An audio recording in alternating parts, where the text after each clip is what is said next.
হেমন্ত কাকার কাছে যাচ্ছি না কারণ আমি বিরক্ত করতে চাইছি না ওনাকে, যে ওনাকে বিরক্ত করব।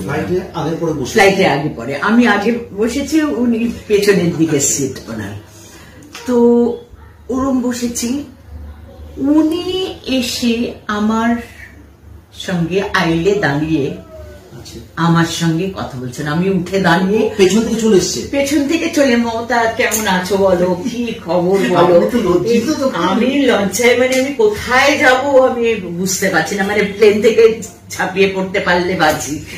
মানে এইরকম, মানে এরকম মানুষ হয় না, এরকম অমায়িক, এরকম ভালো, এরকম সজ্জন মানুষ মানে খুব কম দেখা যায়। এত স্নেহ ভেতরে, এত ভালো।